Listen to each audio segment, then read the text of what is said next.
Cover story के नाजरीन को नई वीडियो में खुशामदीद कहता हूँ। इंडिया और चीन के माबैन सरहदी तनाज़ा इंतहाई शिद्दत इख्तियार करता जा रहा है। अमेरिका को खुश करने के चक्कर में इंडिया अपने से ताकत में कई गुना बड़े मुल्क चीन के साथ सींग फंसा बैठा है। अब सूरत हाल ये है कि इंडिया के साथ मामलात उलझते ही जा रहे हैं। चीन एक तेज़ी से उभरती हुई मुआशी ताकत है जिसे अमेरिका अपने लिए बड़ा ख़तरा समझता है और वो इससे इस कदर खौफज़दा है कि इसकी जुर्रत नहीं कि वो बराह रास्त चीन से टक्कर ले सके। अमेरिका बुरी तरह से इंडिया को चीन के साथ उलझा चुका है। चीन ने इंडिया के साथ लड़ने के लिए क्या हिकमत अमली इस्तेमाल की और जवाबन इंडियन फौजियों ने बुखलाहट में ऐसा क्या कदम उठाया कि अब इंडिया इस हकीकत को छुपाने की कोशिश कर रहा है। इसके बारे में हम तफसील से बात करेंगे, लेकिन इससे पहले अगर आपने हमारे YouTube चैनल कवर स्टोरी को अभी तक सब्सक्राइब नहीं किया तो इसे सब्सक्राइब कर लें और वीडियो को लाइक भी कर लें।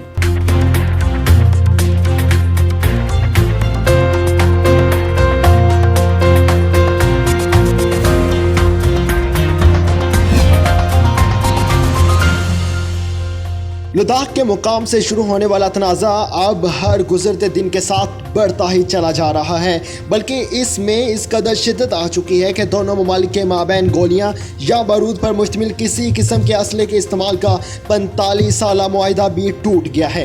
यह मुआहिदा इंडिया और चीन के दरमियान 45 साल पहले एक वाक़ये के बाद किया गया था। गुज़श्ता रोज़ होने वाली झड़पों में मामला इतनी शिद्दत इख्तियार कर गया है कि इंडियन फौजियों ने चीन के खिलाफ असले का इस्तेमाल करते हुए बंदूकें चलाई, जिस पर चीन ने भी जवाबन ऐसा ही किया और दोनों फौजियों ने बाकायदा एक दूसरे पर फायरिंग की। इस वक्त तमाम आलमी जरीदों में ये खबर शाया की जा रही है कि चीन और इंडिया के माबैन फायरिंग का तबादला किया गया, लेकिन किसी जरीदे ने भी ये नहीं बताया कि फायरिंग का आगाज़ किस मुल्क ने किया। हत्ता कि अमेरिका जो चीन का बड़ा दुश्मन है और अपने मज़मूम मकासद के लिए इंडिया की सलामती को दाव पर लगा चुका है, इसने भी चीन पर फायरिंग में पहल का इल्ज़ाम नहीं लगाया और ये खबर शाया की कि ये वाज़िया नहीं हो सका कि इंडिया या चीन में से किस मुल्क ने फायरिंग की शुरुआत की है।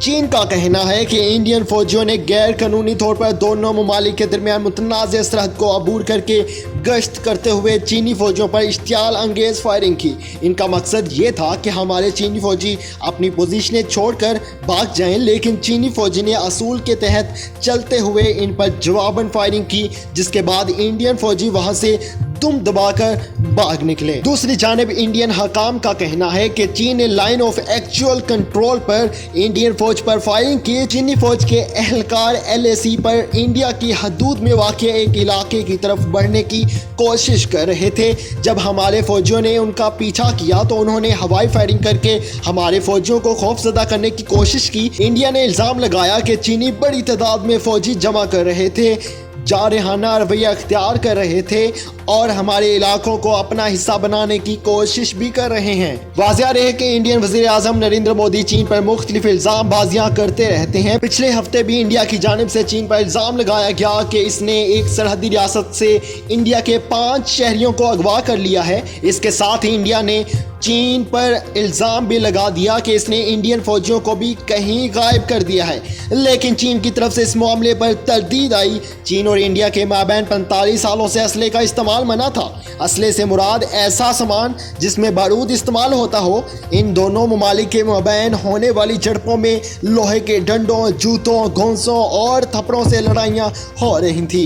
इस सिलसिले में मोदी के अहम काना हुक्म के आगे बेबस इंडियन फौजी इसलिए भी परेशान थे कि इनको असले के बगैर लड़ने की ट्रेनिंग नहीं थी। और चीनी तो ऐसी जंगजू कौम है जो किंग ऑफ और मार्शल आर्ट्स की माहिर है। उन्हें अपने दुश्मन को मारने के लिए असले की ज़रूरत नहीं पड़ती। इसके अलावा अगर वहाँ की कोई फौजी ज़ख्मी हो जाए तो इसको ज़िंदा बचने के इम्कानात बहुत कम बचते हैं, क्योंकि एक तो वहाँ तिबी इमदाद की सहूलत नाकाफ़ी है और बहुत ज़्यादा ऊंचाई पर होने के बायस वहाँ ऑक्सीजन की मकदार काफ़ी कम होती है, जो कि एक ज़ख्मी इंसान के लिए इंतहाई ख़तरनाक है। इसलिए वहाँ ज़ख्मी हो जाने वाले इंडियन फ़ौजियों की ज़िंदगी को काफ़ी ख़तरा लाहक होता है। ऑक्सीजन सिलेंडर हर फौजी के लिए दस्तयाब नहीं हो सकता। ये इंडिया के लिए मुमकिन भी नहीं कि वो इस जगह पर ऑक्सीजन सिलेंडर मुहैया करे।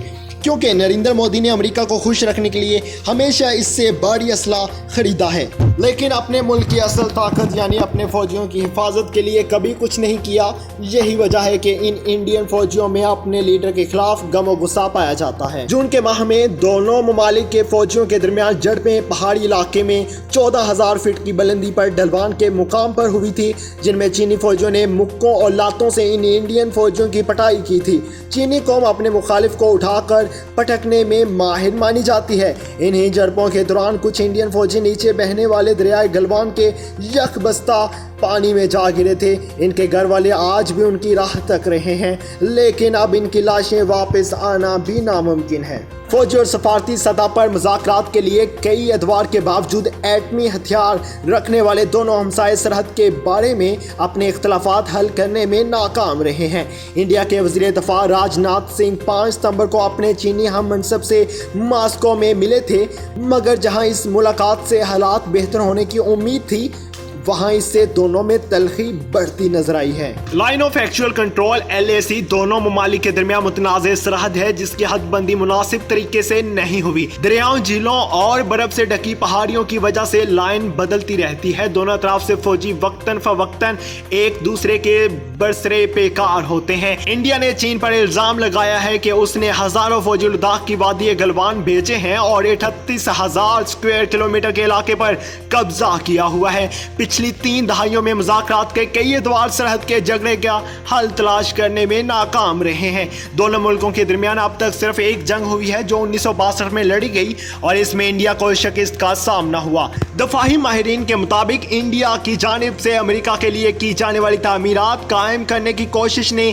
बीजिंग को तैश दिलाया है। जून में लद्दाख के मुकाम पर होने वाली झड़पों में अपनी जान से हाथ धो बैठने वाले भारतीय कर्नल समेत 20 फौजियों के ताबूत जब उनके घरों तक पहुंचे तो पूरे भारत में सफे मातम बिछ गया। मोदी अमेरिका को खुश करने में अपनी ही कौम के बेटों को कुर्बान कर रहा है। जिन घरों के फौजी चीन के साथ लड़ाई में अपनी जानें गंवा रहे हैं, इनके घरों में तो क़यामत से पहले क़यामत आ रही है। लेकिन मोदी को सिर्फ अपना इलेक्शन जीतना है, इसलिए उसे अपने मुल्क के अंदर फसाद बर्पा करके अक़लियतों या अपने ही हम मजहब हिंदुओं की जानों का दुश्मन होना पड़ रहा है।